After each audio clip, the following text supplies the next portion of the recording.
I'll be setting up the 60-gallon air compressor. This is the DeWALT 155 PSI. I'll be using this to paint the 67 Camaro. I also have the wire in the box. It's a 30 amp fuse. You can use a 20 amp. This is a 240 volt right here. You guys can just get a little bit more idea. And then this is a 2 positive, ground, and neutral.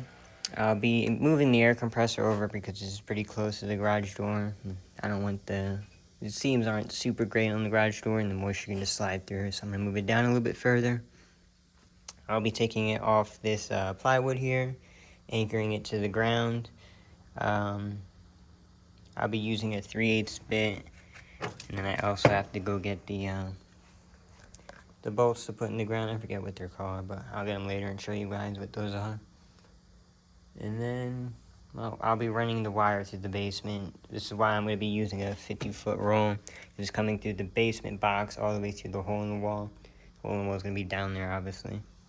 Do a quick video to show you guys what I'm using for the air compressor for my threads. And I am also using this Loctite 65, just a little bit, just add a little bit of extra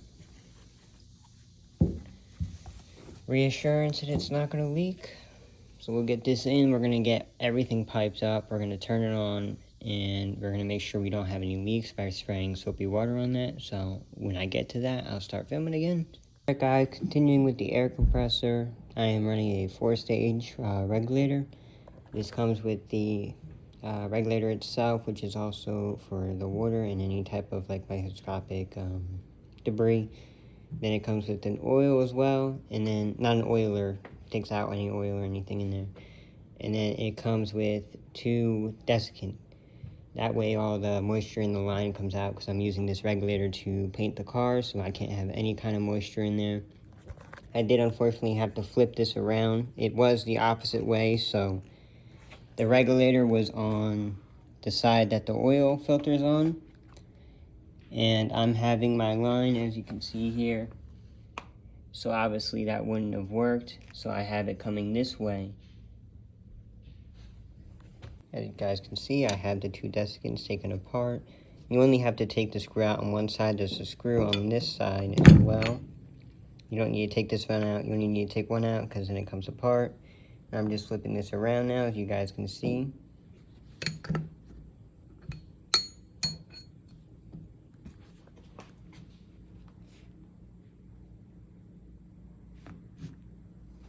Alright guys, I forgot to mention, these do flip around, so all you have to do is twist it, and then it'll pop right out. And you put it back in. I can only do this one-handed, so as you guys, you just put a little bit of pressure and it'll twist in and just sit like right there. Sorry guys. Hey guys, I'll be putting in the pressure gauge. They did give you this kind of Teflon tape to use with it, but I'm not going to use that. I'm going to use this thicker tape that's also used for like pipelines and what it's actually used for. So that's what I'm going to use for this. All you do, go on, like, try not to get it on the like the outside, like you don't want it like that over top. You want to kind of get it around that edge. You just wrap it around. Try and keep it tight to the threads.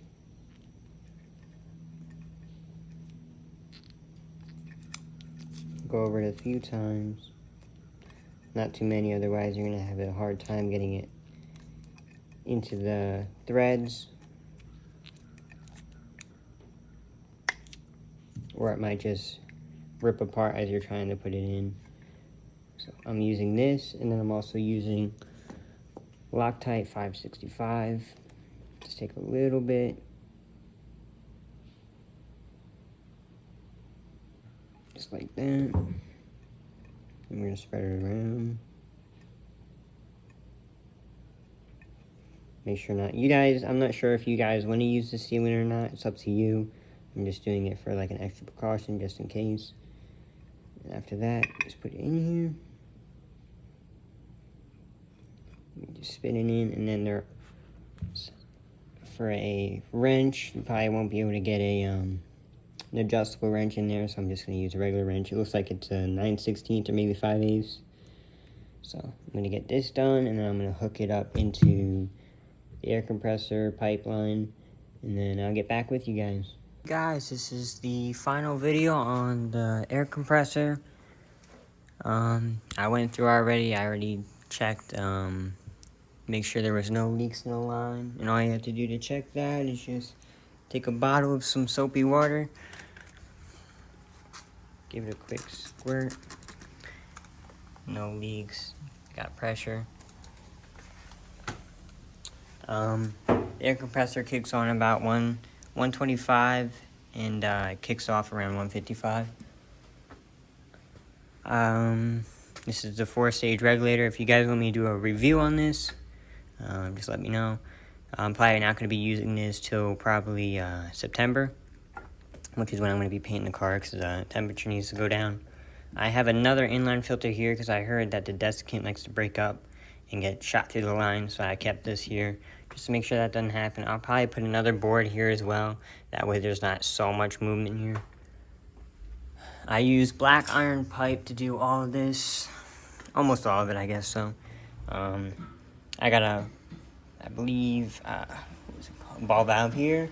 I also have a ball valve there. You want to put a ball valve at the very beginning. That way, if you need to do anything further up, you can just shut it off and open it up when you need to. I got a ball valve here, but I have the line going down further and a T here, because that way all the moisture drops down to the very bottom instead of getting shot immediately through the regulator and then making the desiccant last a lot shorter than what it could be. When you're setting this air compressor up, if you're buying it new, break it in for about 30 minutes, have nothing on here, and make sure the bottom valve, the bleeder valve, is completely open.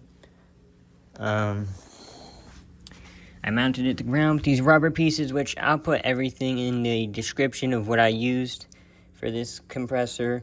And this is a 3/8. I forget what I'll put this in as well in the description. Everything I use, I'll put in the description for you guys. I know these are torqued down to about 15. With poses for the vibration. That's why I didn't board it to the wall.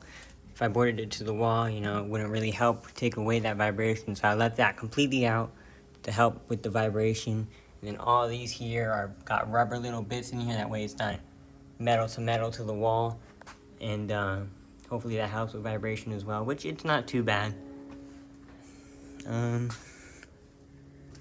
As far as this goes, I probably will put another board here because I really don't like this. It's angled a bit because this is further out than what it would be from the wall. Unless I put like a spacer there and a spacer there. That could work as well.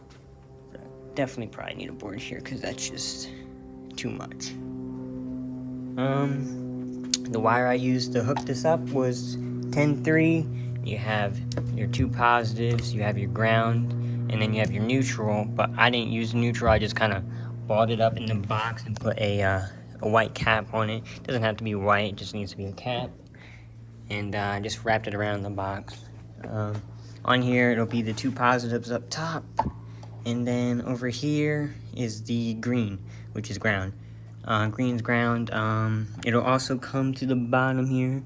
This little screw right here, right there, you guys can see this, loosens up and this little plate moves back. And you can just push this up in and it'll go inside.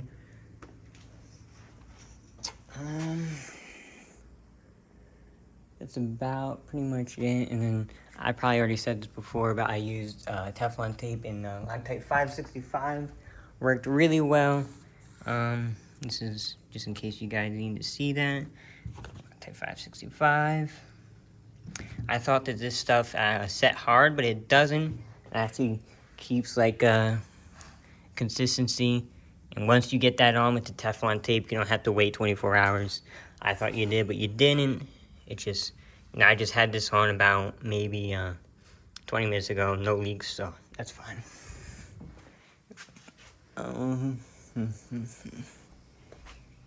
I mean, if you guys have any comments at all, let me know. Or if you want to give me some advice, I'm, you know, open to it. A guy at the shop told me you want, you know, as long as you can possibly get it for the moisture in the pipe sitting. So I tried to get it as long as I possibly could, but they didn't really, they had a 10-foot one, but I don't want it to go so far. So this is 3/4 60 inch. They only had one of these, so I just got the one. Then they also had these ones right here, which I think this is right here. Is that 30-inch, 3/4? Everything's 3/4. And then obviously I have a breakdown one here. So, yeah. Like I said, you guys have any kind of questions, just, let me know. Alright, you guys have a good one. Thank you for watching.